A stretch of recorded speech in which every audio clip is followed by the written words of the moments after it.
Hi guys, welcome back to my channel స్పందన Rameshwar.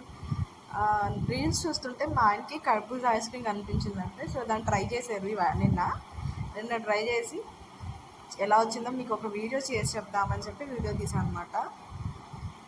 Try చేసి ఇంకో కర్బూజాని కట్ చేసి అందులో ఉన్న సీడ్స్ అన్నీ తీసేసుకుంటే ఆయన చెప్తుంటే నేను చేస్తున్నాను అనమాట. వీడియో తీసింది ఆయనే, సో అందుకని దీనికి ప్రాసెస్ మొత్తం అయింది. ఇలా చూపిస్తున్న విధంగా మా కర్బూజాని కట్ చేసేసుకుని అందులోనే సీడ్స్ అన్నీ తీసుకున్న తర్వాత అందులో ఉన్న గుజ్జంతా తీసుకుని సపరేట్ చేసేసుకోవాలన్నమాట. ఆ గుజ్జుని సపరేట్ చేసుకొని ఒక బౌల్లో తీసుకుని తగినంత మిల్క్ వేసుకోవాలి. మనకి ఐస్ క్రీమ్ క్వాంటిటీ బట్టి ఎంత మిల్క్ వేసుకోవాలో అంత మిల్క్ వేసుకోవాలి. ఆ మిల్క్ బౌల్ అయ్యేలోకి ఇక్కడ కర్బూజా సీడ్స్ తీసేసిన పల్పు ఉంది కదా, ఆ పల్పుని మిక్సర్లో మిక్సీ పట్టేయాలి. మిక్సీ పట్టిన తర్వాత ఇలా మిక్సీ పట్టేయాలి.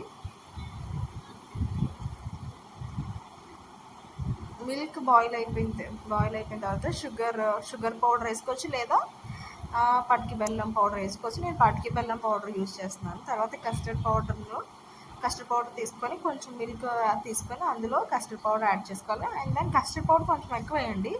ఎందుకో నా దాంట్లో కస్టర్డ్ పౌడర్ తక్కువ అయింది అనిపిస్తుంది. ఆయన చేసిన దాంట్లో నాకు అనిపించింది అలా, ఆయనకైతే సరిపోయిందంటే, బట్ నాకైతే కొంచెం కస్టర్డ్ పౌడర్ తక్కువ అయింది అనిపిస్తుంది.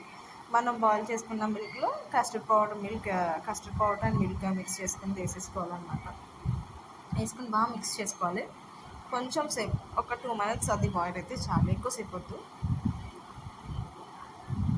కస్టర్డ్ పౌడర్ అన్నీ చల్లారిపోయిన తర్వాత మనం ఇందాక బ్లెండర్లో బ్లెండ్ చేసుకున్న దాంట్లో ఆ కస్టర్డ్ పౌడర్లో అది కలిపేయాలన్నమాట. మిక్స్ చేయాలి. మిక్స్ చేసిన తర్వాత బాగా కొంచెంసేపు మిక్స్ చేయండి. మిక్స్ చేసి మనం ఇందాక నేను బాదం పప్పు పిస్తా కట్ చేసుకున్నాం అన్నమాట. జీడిపప్పు కట్ చేసుకున్నాం అనుకున్నాను, ఇంకెందుకు అని చెప్పి చేయలేదు.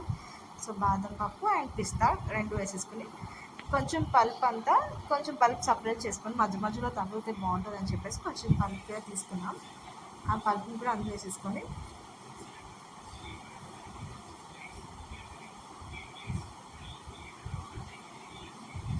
ఇందాక తీసుకు పెట్టుకొని కర్బూజాలో వేసేసుకోవాలి. నాకు కొంచెం సరిపోలేదు, ఎక్కువైపోయింది. సో దాన్ని తీసుకెళ్ళి నేను వేరే దాంట్లో వేసుకున్నాను. ఎంతవరకు సరిపోతే అంతవరకు వేసుకున్నాను అనమాట. సరిపోయిన దాంట్లో అండ్ దెన్ ఆ క్యాప్ని మూత పెట్టాలన్నమాట. నాకు నేను ఇందాక ఓపెన్ చేసిన క్యాప్ చేసి మూత పెట్టేసి డీప్ ఫ్రిడ్జ్లో పెట్టుకోవాలి. డీప్ ఫ్రిడ్జ్లో పెట్టుకుంటే ఫస్ట్ డే అవ్వలేదు, నేను చాలా చూసాం కానీ అవ్వలేదు. నెక్స్ట్ డేకి అయింది. మ్యాక్సిమం నెక్స్ట్ డేగా అవుతుంది. నెక్స్ట్ డేగా అయింది. తీసేసిన తర్వాత కట్ చేస్తున్నాం. బాగానే వచ్చింది, కాకపోతే నేను చెప్పినట్టు కొంచెం కస్టర్డ్ పౌడర్ తక్కువ అయింది. లేదంటే అదర్వైజ్ బాగుంది. మీరు చూసుకొని వేసుకోండి ఏదన్నా. ఇది ఎలా ఉంది, లైక్ నాకు కర్బూజా తిన్నట్టే ఉంది. అంటే నేను అనుకున్నాను కస్టర్డ్ పౌడర్ అన్ని మిక్స్ తర్వాత ఇంకా టేస్ట్గా ఉంటుందేమో అనుకున్నాను. పర్లేదు, బట్ తినచ్చు. చాలా బాగా వచ్చింది. ఐస్ క్రీమ్ లానే వచ్చింది. చాలా అంటే చాలా బాగా వచ్చింది. టేస్ట్ కూడా చాలా బాగుంది. సమ్మర్లో ఇలాంటివి పిల్లలు హాలిడేస్లో ఉన్నప్పుడు వాళ్ళ పిల్లలకి ఐస్ క్రీమ్ తెప్పించగానే ఇలా చేస్తే వాళ్ళకి కూడా ఇంట్రెస్ట్గా ఉంటుంది, తినడానికి కూడా బాగుంటుంది. ఈజీగా తినగలుగుతారు. ఫ్రూట్ ఇచ్చినట్టు ఉంటుంది, మనం ఐస్ క్రీమ్ పెట్టినట్టు ఉంటుంది. మీరు ఇంకా క్రియేటివిటీ ట్రై చేయాలంటే ఐస్ క్రీమ్ పుల్లలు ఉంటాయి కదా, దాన్ని తీసుకొచ్చి పెట్టుకొని ఒక బౌల్లో వేసుకున్నా మనకి ఇంకా బాగుంటుంది. పిల్లలకి ఇంకా ఇవ్వడానికి, పిల్లలు తినడానికి ఈజీగా తింటారు కూడా. అలా ట్రై చేసినా కూడా బాగుంటుంది. And then